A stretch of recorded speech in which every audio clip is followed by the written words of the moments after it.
Assalamualaikum warahmatullahi wabarakatuh. Kenalin, nama aku Berliana Darmasanti dengan NPM 246100079. Saya dari Prodi Manajemen kelas B. Kali ini aku bakal bahas tentang nilai waktu uang. Kita bahas secara simpel aja. Nah, supaya lebih jelasnya lagi, ini aku ada tugas 2 soal latihan yang bakal kita bahas pakai rumus yang sesuai. Sebelum kita mulai ke tugas latihan soalnya, ini aku mau sedikit ngejelasin karena ada 2 rumus yang bisa kita pakai untuk menyelesaikan tugas ini.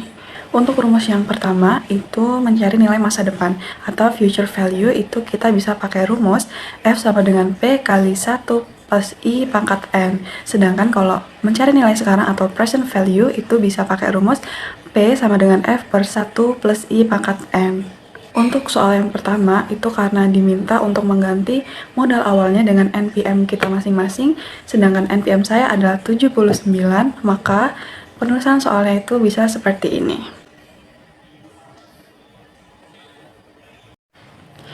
Dari soal di atas kita tahu bahwa P atau nilai sekarang atau modalnya itu menjadi 79 juta, sedangkan N atau tahunnya itu menjadi 3 tahun, dan I atau bunga per tahunnya itu menjadi 2,5%.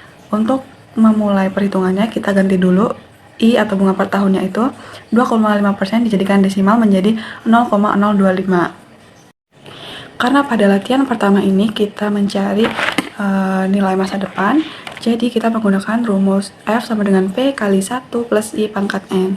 Jadi bentuk penyelesaiannya itu seperti ini.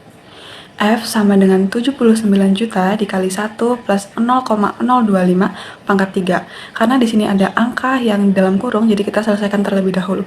Dimana hasil dari 1 plus 0,025 ini adalah 1,025, jadi kita pangkatkan 3 dengan hasil 1,076890625.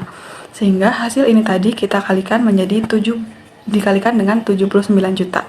Hasilnya adalah 85.074.359. Jadi itu tadi hasil nilai latihan pertama. Sekarang kita lanjut ke latihan yang kedua. Karena di latihan yang kedua ini tabungannya diminta ganti dengan hasil penjumlahan latihan sebelumnya. Jadi bunyinya seperti ini. Pada latihan yang kedua ini kita diminta untuk mencari nilai sekarang, jadi kita menggunakan rumus P sama dengan F per 1 plus I pangkat N. Karena di situ tertera bahwa F atau nilai di masa depannya adalah 85.074.359 rupiah dan N-nya adalah 2 tahun, sedangkan I atau bunga per tahunnya itu 7%, maka seperti jawaban soal tadi, kita buat desimal dulu bunga per tahunnya. Jadi 7% menjadi 0,07. Jadi bentuk penyelesaiannya adalah seperti ini. P sama dengan 1 per 1 plus I pangkat N kali F. Jadi P sama dengan 1 per 1 plus 0,07 pangkat 2 dikali 85.074.359 rupiah. Karena di situ lagi-lagi ada angka dalam kurung, jadi kita selesaikan terlebih dahulu, yaitu 1 plus 0,07, hasilnya adalah 1,07, lalu dipangkatkan 2, hasilnya adalah 1,1449. Lalu hasilnya akan menjadi 1 per 1,1449 dikali 85.074.359 rupiah. Kita pindahkan menjadi 85.074.359 ini dibagi dengan 1,1449. Hasilnya adalah 74.307.239 rupiah. Jadi itu tadi penjelasan tentang cara mencari nilai di masa depan dan nilai sekarang. Mohon maaf jika ada salah kata, saya akhiri. Wassalamualaikum warahmatullahi wabarakatuh.